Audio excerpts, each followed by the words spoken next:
So just like any kind of location language, there are a few expressions that you guys need to know in order to get more familiar and understand XPath better. So here I have created some tables. I got them all from W3 Schools, and you guys can obviously get more detail there if you want, but I don't think after this it'll be necessary. I'm going to teach you guys, as always, the most essential things to become amazing automation engineers without wasting your time on things that you don't need at all. So anyways, there is this /, and that's used to navigate to the next element in the tree, and it selects from the root node. So for example, if we go all the way up in our HTML document here, you guys see this? This right here, document, that is the root node. So if I start with document, and then I put a / there, that's what it does, right? It doesn't select anything. And then if I step into the HTML, excuse me guys, don't start with the document node, start with the HTML node, okay? So this is the root, and then if I put a / here, and you guys can see that this HTML node has what we call two children. We have the head and we have the body.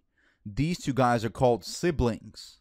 So if we want to navigate to see what's in the head, we can put head here, and then Firebug selects it.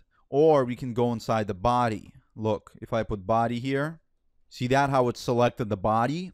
And now we can dig into the body's children if we want. So if you guys see that I expanded the body? Now if I want, I can dig into a div. So if I put a / here and do a div, it's going to select all of the divs that are the children of this body. So you guys see, this is a hierarchy. This is the parent, and then this is the child of the HTML node, and then this guy is the child of this body node. But there are many of these guys, so all of them get selected because there are many divs inside of this body. And so we can keep navigating like this. See that? As deep as we want until... You guys see that? How I'm narrowing down until we get to the place that we want. And you guys can see how extensive that is, but this is how you form the absolute path. And that's like that absolute address that you know, but you want to visit a family, right? You want to visit your friends, and they live at a certain address. You don't have their phone number, but you know where they live. And one day you go to visit them, and those friends have moved. And because you only know their absolute address, you won't know how to track them down. So that's what that / is for. Now, you guys see how annoying that is, right? So if I wanted to get down to this footer, I can use this /, which selects a node in the document from the current node that matches selection, no matter where they are.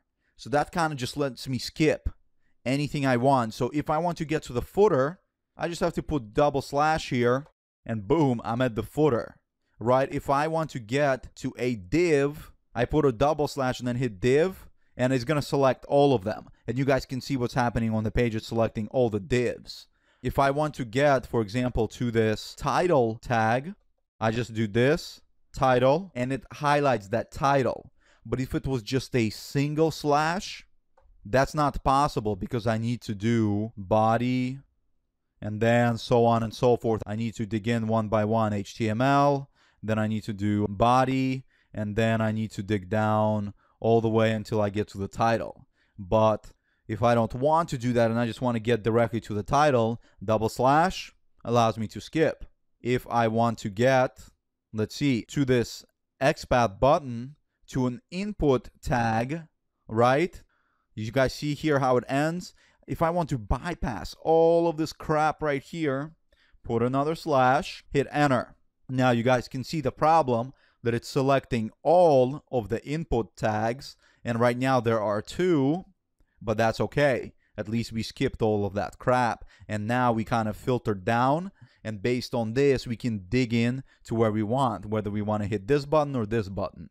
So that's what the double forward slash does. It allows us to skip to a certain tag no matter where it is in the HTML structure.